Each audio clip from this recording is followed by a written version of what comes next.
On a dit qu'un des pays les plus pauvres du monde ne construirait jamais un pont avec de simples pneus usés. Pourtant, en 3 mois seulement, ce matériau méprisé est devenu au Burkina Faso la base d'une infrastructure réelle qui change déjà la vie de milliers de villageois isolés. Alors, que raconte vraiment ce pont de pneus sur la façon dont Ibrahim Traoré veut retourner le regard du monde sur son pays et sur l'Afrique? Et si ce projet artisanal marquait en silence le début d'une autre idée de la puissance africaine? Si ce pont de pneus intrigue autant, c'est parce qu'il révèle un enjeu bien plus vaste que la simple question de l'ingénierie rurale. Le Burkina Faso joue ici sa crédibilité. Réussir avec des matériaux jugés indignes par les standards internationaux, c'est accepter le risque de paraître fragile pour mieux démontrer qu'une autre voie reste possible. Cette promesse, redonner un pouvoir réel aux communautés grâce à leurs propres ressources, constitue le cœur du pari. Mais derrière ce geste audacieux se cache surtout une mise à l'épreuve. Un pays peut-il transformer sa réputation mondiale à partir de ce que les autres considèrent comme des déchets? Ce dilemme, souvent ignoré, fait émerger une tension silencieuse entre autonomie locale et attente extérieure. Et si la capacité de construire différemment devenait soudain une forme de souveraineté nouvelle? La question qui suit est cruciale. Si cette méthode fonctionne ici, qu'empêche d'autres régions du Sahel ou d'Afrique de s'en emparer à leur tour et d'en faire un modèle durable plutôt qu'un simple épisode isolé? Le premier signe que le pari allait dépasser toutes les attentes est apparu plus tôt que prévu. En 3 mois, le pont expérimental a tenu sans faillir malgré les crues saisonnières. Cette performance a immédiatement attiré l'attention, car elle contredisait les prédictions des ingénieurs étrangers qui jugeaient la structure trop fragile pour survivre à un seul cycle de pluie. Derrière cette réussite rapide se dessine un contexte beaucoup plus dense. Le Burkina Faso, longtemps perçu comme dépendant de l'aide extérieure, cherchait depuis des années à sortir d'un cercle où la pauvreté appelait encore plus d'assistance internationale. Ibrahim Traoré, arrivant au pouvoir après un parcours militaire marqué par des choix abrupts, a vu dans les pneus abandonnés une ressource stratégique à faible coût, mais à forte valeur symbolique, prouver que le pays n'était pas condamné au rôle de bénéficiaire. Cette idée n'a pas émergé dans le bruit, mais dans un silence presque total. Pas de cérémonie, pas de campagne médiatique au départ. Seulement quelques équipes locales testant la résistance du caoutchouc sous la chaleur du Sahel. En observant les premiers résultats, les habitants ont compris que l'enjeu dépassait largement la traversée d'une rivière. Pour les commerçants, il s'agissait d'un moyen d'atteindre les marchés sans perdre des heures à contourner les zones inondées. Pour les écoliers, c'était la fin des jours manqués à cause du niveau de l'eau.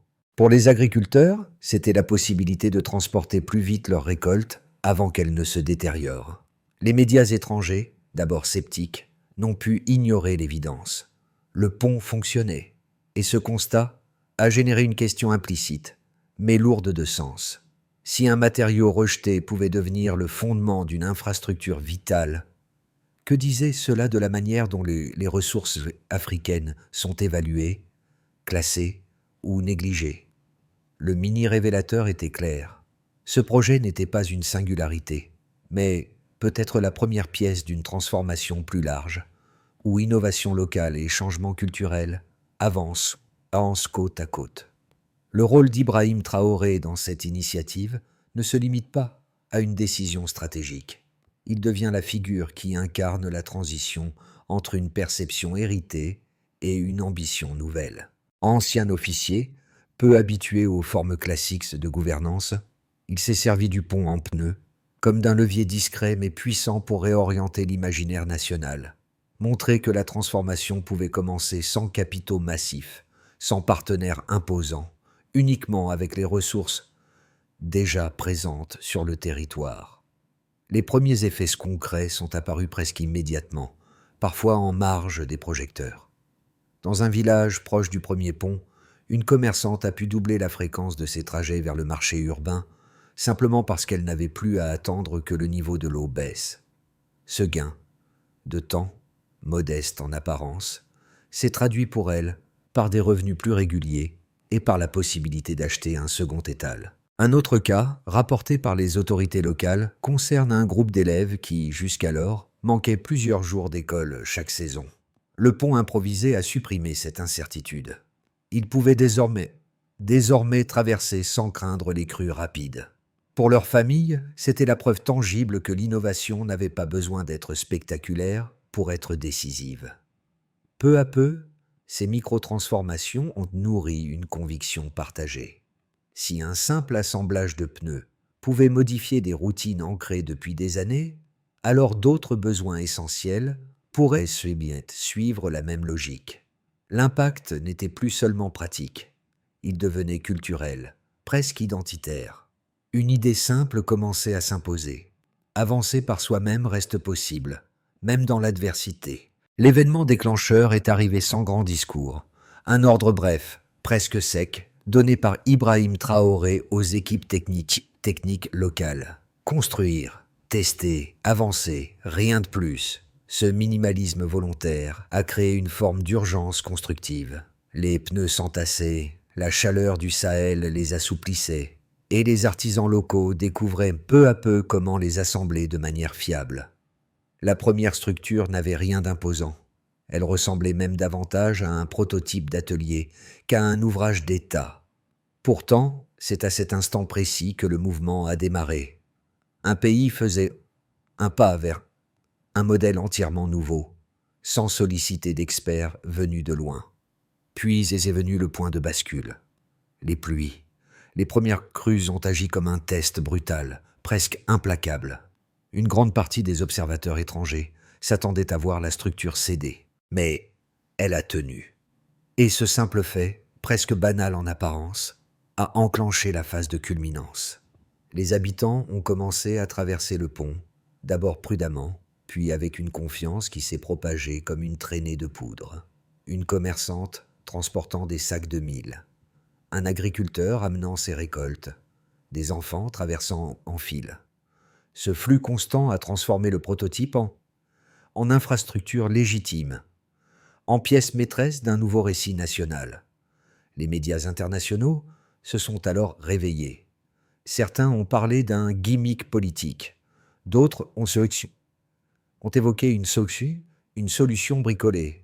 Mais les images venaient quand même contredire ces étiquettes. Les allers-retours, les produits agricoles qui arrivaient plus vite sur les marchés, les infirmiers franchissant la rivière sans perdre de temps.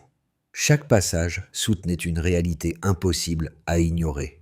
Le pont fonctionnait, et son existence modifiait déjà des habitudes profondément enracinées.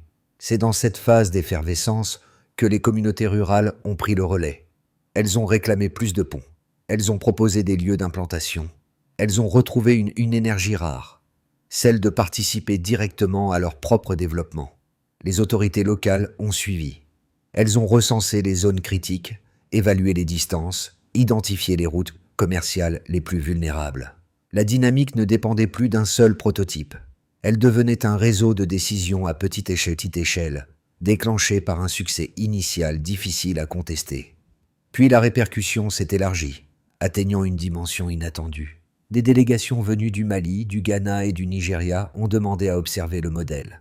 Ce n'était plus seulement l'affaire du Burkina Faso. C'était une méthode, une idée reproductible, un symbole de souveraineté possible. Ibrahim Traoré apparaissait alors non seulement comme l'initiateur, mais comme l'homme ayant brisé une forme d'imaginaire figé, celui qui associait innovation africaine à dépendance extérieure. La dernière vague de la séquence, la Dushan, est survenue lorsque les critiques les plus virulentes ont commencé à se faire silencieuses.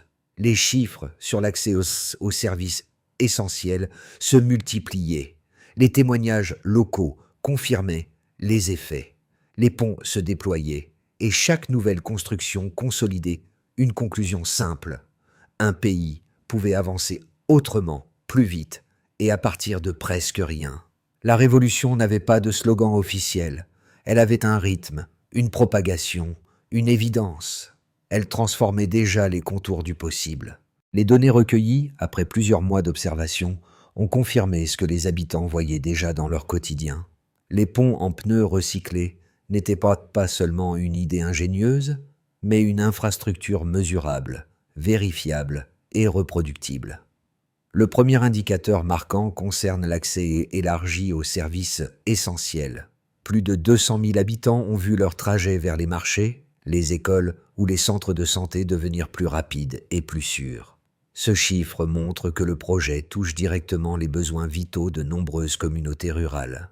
Un second indicateur a surpris jusqu'aux autorités elles-mêmes. Le commerce local a augmenté de 30% dans les zones concernées, un bond inhabituel pour des régions souvent marginalisées.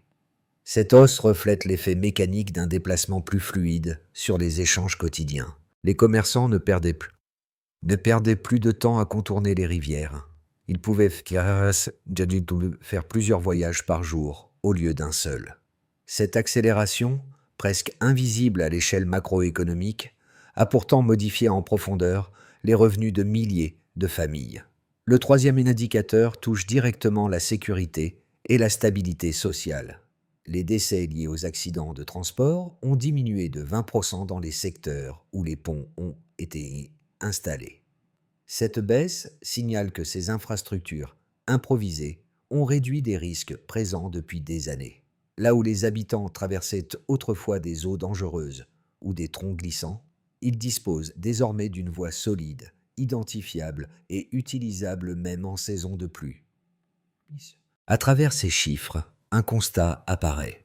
Le projet d'Ibrahim Traoré n'a pas simplement amélioré le quotidien. Il a redéfini l'imaginaire collectif autour de ce qu'un pays peut accomplir avec ses propres ressources. Les critiques, qui considéraient les ponts comme un geste symbolique, ont dû reconnaître que l'impact mesuré dépassait largement l'intention initiale.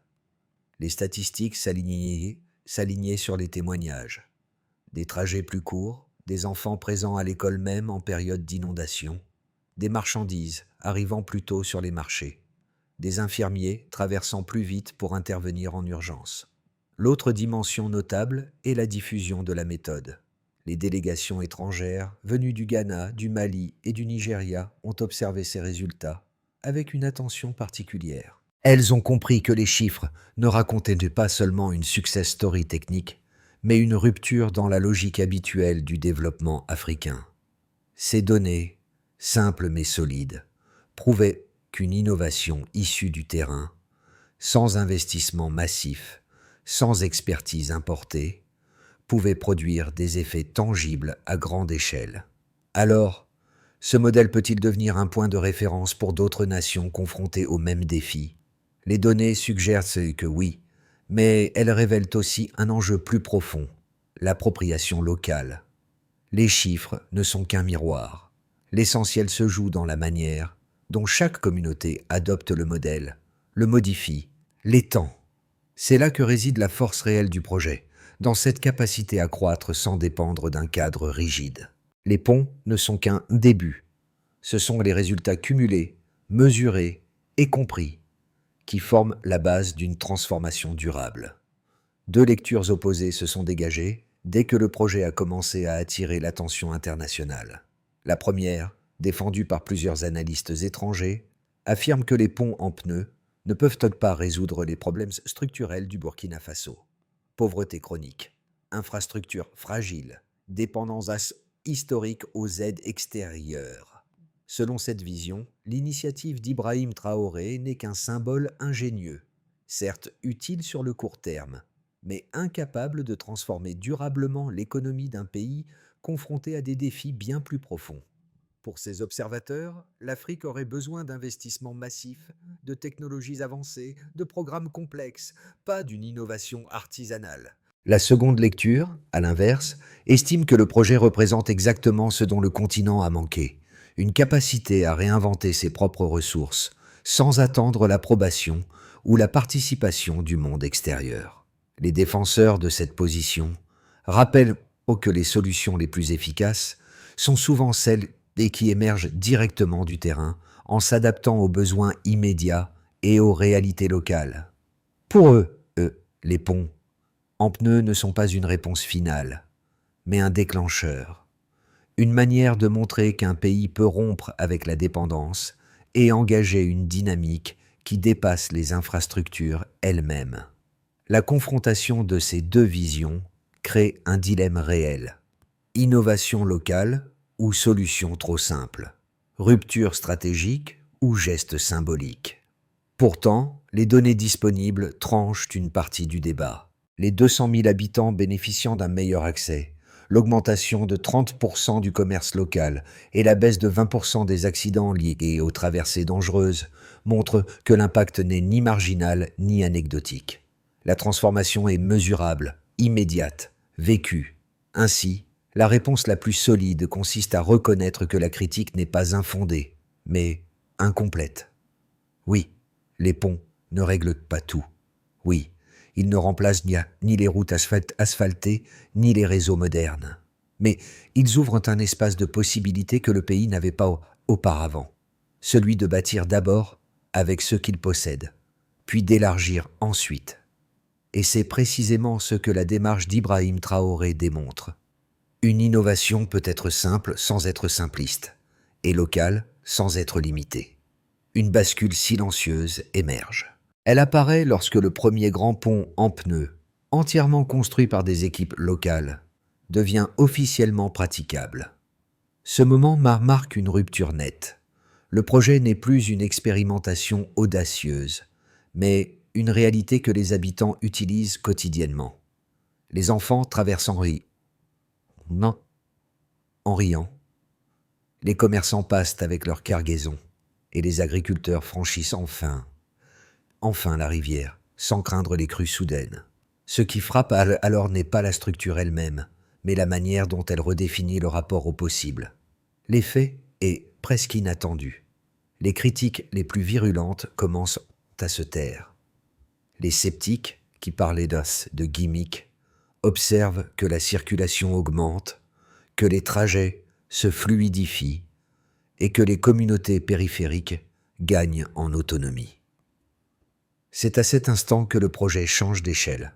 Le pont cesse d'être un objet isolé. Il devient un modèle. Des délégations du Ghana, du Mali et du Nigeria demandent à l'examiner de près, comme si la réussite locale révélait une clé que beaucoup n'avaient jamais envisagée. Ibrahim Traoré, sans grande déclaration, voit alors son initiative devenir un point de référence continental. Le midpoint est clair. L'idée n'est plus jugée improbable. Elle devient contagieuse. Et cette contagion, lente mais sûre, redéfinit les contours de la souveraineté africaine. Les conséquences du projet se déploient en 4 directions distinctes, chacune révélant une transformation profonde du quotidien burkinabé. Elles montrent que les ponts en pneus ne se limitent pas à faciliter la traversée d'une rivière.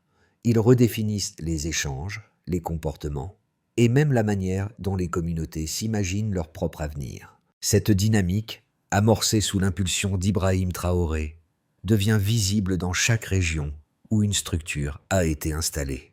Les agriculteurs ont été les premiers à ressentir les bénéfices. Avant la construction des ponts, de nombreuses récoltes perdaient jusqu'à plusieurs heures de valeur à cause des détours nécessaires pour atteindre les marchés. Avec les nouvelles structures, le trajet se fait plus direct, plus rapide, plus sûr. Les autorités locales rapportent une augmentation moyenne de 25% des revenus agricoles, un changement majeur pour un secteur dominant dans le pays. Ce gain n'est pas seulement économique, il est psychologique. Les producteurs se sentent enfin intégrés dans un circuit commercial stable, où l'effort fourni trouve une récompense concrète. Le commerce local a lui aussi connu un basculement. Dans les zones équipées, la hausse de 30% des échanges traduit une circulation plus fluide, une meilleure gestion du temps et une capacité accrue à multiplier les ventes quotidiennes. Les commerçants n'attendent plus la fin des crues.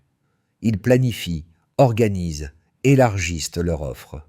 Cette nouvelle stabilité leur permet d'investir un peu plus dans leurs activités, de diversifier leurs produits, voire d'engager des proches pour soutenir une charge de travail grandissante. Pour les habitants, le changement est immédiat et perceptible. Les enfants se rendent à l'école même en saison de pluie, ce qui explique l'augmentation de 15% du taux de fréquentation. Les familles n'ont plus à prendre le risque de traverser des eaux dangereuses, réduisant de 20% les décès liés aux accidents de transport. Les infirmiers atteignent les villages isolés plus vite. Les visites médicales deviennent plus régulières et les urgences sont mieux prises en charge. La mobilité reprend une dimension humaine. Ne plus craindre un torrent pour accéder à l'essentiel. À l'échelle régionale, l'initiative agit comme une onde de choc. Les délégations ghanéennes, maliennes et nigérianes venues observer les ponts repartent avec une certitude nouvelle. Un modèle africain entièrement local peut fonctionner, et même inspirer. La perception du Burkina Faso change. De pays dépendant, il glisse vers une image de laboratoire d'autosuffisance. L'impact dépasse les frontières, non pas par la force politique, mais par l'efficacité discrète d'une solution née du terrain. Ainsi, les ponts en pneus ont produit une réalité que peu avaient anticipée. Une transformation simultanée des flux économiques, des routines sociales, de la sécurité et de l'imaginaire collectif. Le résultat n'est pas un miracle, mais une démonstration. Avec peu, on peut déjà beaucoup. Les 6 à 12 prochains mois représentent une zone charnière, où le projet initié sous l'impulsion d'Ibrahim Traoré peut soit consolider son influence, soit rencontrer des limites structurelles. À ce stade, 3 trajectoires se dessinent, chacune plausible selon le degré d'adhésion locale, la stabilité administrative et la capacité à maintenir l'élan créé par les premiers ponts en pneus. Dans ce scénario, le Burkina Faso continue de construire de nouveaux ponts à un rythme régulier, soutenu par les autorités locales et les communautés rurales. Les infrastructures s'étendent vers les zones les plus stratégiques. Marchés, écoles, axes agricoles secondaires. Les bénéfices constatés, hausse du commerce, accès facilité aux services essentiels, amélioration de la sécurité, se propagent sans bouleverser immédiatement l'équilibre national. L'initiative attire l'attention d'autres pays, mais reste centrée sur le territoire burkinabé, avec quelques échanges techniques limités. C'est une trajectoire stable, crédible, cohérente avec les résultats déjà observés. Ici, la dynamique franchit un cap. Les délégations ghanéennes, maliennes et nigérianes, déjà venues observer les ponts, décident d'expérimenter rapidement des prototypes inspirés du modèle burkinabé. Cet effet domino transforme l'initiative en référence continentale. Le Burkina Faso devient alors un pôle d'expertise inattendu, et son expérience nourrit des collaborations techniques. Sud-Sud. L'impact économique s'élargit, les échanges transfrontaliers s'intensifient et la notion d'autosuffisance régionale gagne du terrain. Dans ce scénario, le projet ne se contente pas d'améliorer la mobilité. Il redéfinit la façon dont plusieurs pays conçoivent leur propre développement. Ce scénario envisage des obstacles majeurs, critiques diplomatiques, retrait d'investisseurs traditionnels, débats internes autour de la légitimité du modèle. Les acteurs internationaux, qui voient l'autonomie croissante du pays d'un mauvais œil, exercent une influence négative. Le projet ralentit, non pas faute d'efficacité, mais faute d'appui. Dans cette hypothèse, les effets d'eau déjà acquis demeurent, mais l'expansion s'essouffle. Le modèle survit localement, sans s'imposer au niveau régional. Recommandation de pensée. Pour lire justement les mois à venir, il faut adopter une approche pragmatique. Ne pas imaginer les ponts comme une solution totale, mais comme un signal stratégique. Ce n'est pas la taille des ouvrages qui décidera de l'avenir du pays, mais la capacité collective à maintenir une dynamique née du terrain. Les effets du projet résonnent différemment selon les publics qui observent cette transformation. Chaque groupe perçoit dans l'initiative d'Ibrahim Traoré un message particulier, soit comme un miroir, soit comme un défi, soit comme une invitation. Cette diversité de regards montre que les ponts en pneus dépassent largement leur fonction matérielle. Ils deviennent un outil de projection, un moyen pour chacun d'interroger sa propre manière de concevoir le possible. Pour ce groupe, souvent composé de jeunes, d'artisans, de petites communautés rurales ou urbaines, l'initiative représente une preuve directe que l'innovation ne dépend pas d'un capital inaccessible. Ils voient dans les ponts un rappel, On peut commencer petit, local, avec ce que l'on possède déjà. Le message n'est pas théorique, il est vivant, mesurable, incarné. Ici se trouvent les sceptiques curieux, les personnes qui ne rejettent pas l'idée, mais qui attendent de voir comment elle s'inscrit dans le temps. Pour eux, les chiffres sur la fréquentation scolaire, la sécurité ou le commerce donnent un cadre rassurant. L'initiative devient alors un laboratoire à observer, une expérience dont ils suivront l'évolution avant de l'adopter mentalement. Cette catégorie regroupe les individus touchés par l'aspect identitaire du projet. Ils ne se concentrent pas d'abord sur les chiffres, mais sur le geste, transformer un rebut en outil national. Pour eux, la portée émotionnelle est forte. Elle évoque une dignité retrouvée, un sentiment de contrôle, un refus silencieux de dépendre éternellement des aides extérieures. Ces trois regards convergent vers une même idée. Chacun, à sa manière, peut reconnaître dans ces ponts une manière de repenser sa relation au possible. Pour que l'élan initié sous la direction d'Ibrahim Traoré puisse se transformer en politique durable, une feuille de route claire devient indispensable. Elle doit être lisible par tous, autorités locales, communautés rurales, commerçants, écoles, et suffisamment souple pour s'adapter aux réalités du terrain.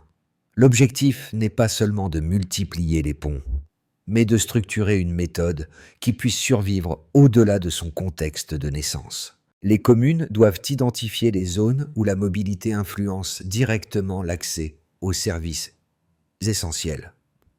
L'outil de mesure est simple.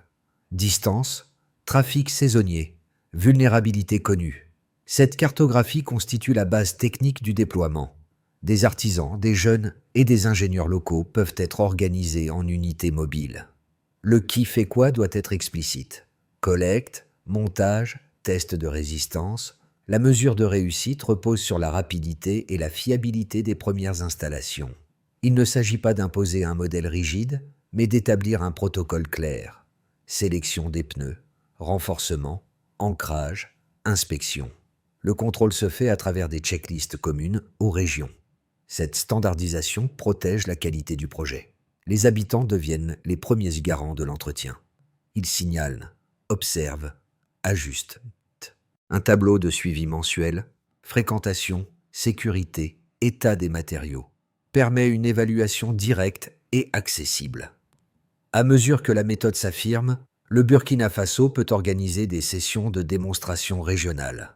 Ce partage n'ajoute pas de coûts majeurs, mais renforce la solidité stratégique du modèle. Cette feuille de route ne promet pas une révolution instantanée, mais une continuité. Elle transforme un prototype en cadre durable. Les images des premiers villages traversant le pont rappellent les micro-histoires évoquées plus tôt. La commerçante qui gagnait enfin du temps, les élèves qui n'attendaient plus que la rivière baisse, les agriculteurs qui voyaient leurs récoltes atteindre le marché avant de s'abîmer. Ces scènes, modestes mais puissantes, constituent aujourd'hui le fil rouge d'un pays qui réapprend à se faire confiance. Elles sont devenues la preuve vivante qu'une innovation née du terrain peut modifier des trajectoires personnelles avant de transformer une nation entière. Dans cette transformation, le rôle d'Ibrahim Traoré apparaît davantage comme un déclencheur que comme un héros. Il a ouvert une brèche, une idée, un espace où les Burkinabés ont pu se saisir eux-mêmes de leur avenir. Le pont en pneus n'est plus seulement une structure. Il est devenu un symbole de continuité, une passerelle entre ce que le Burkina Faso croyait être et ce qu'il découvre pouvoir devenir. Et pour ceux qui observent cette histoire depuis l'extérieur, un sentiment persiste. Parfois, il suffit d'un geste simple pour renverser un imaginaire qui semblait immobile. Lorsque l'on regarde les ponts, en pneus du Burkina Faso, on voit plus qu'un simple passage au-dessus d'une rivière. On voit un rappel que chaque communauté possède des ressources qu'elle sous-estime parfois. Cette histoire, portée d'abord par les habitants, puis amplifiée sous l'impulsion d'Ibrahim Traoré, montre qu'un changement durable ne commence pas nécessairement par des moyens immenses, mais par une idée capable de fédérer ceux qui l'entourent. Si elle résonne aujourd'hui au-delà des frontières, c'est parce qu'elle touche à quelque chose de profondément humain. La capacité de transformer l'improbable en utile, le rejeter en essentiel, le local en moteur de souveraineté. Et c'est peut-être là que se trouve l'enjeu le plus universel, reconnaître que chaque territoire peut réinventer son propre chemin sans attendre un feu vert venu d'ailleurs.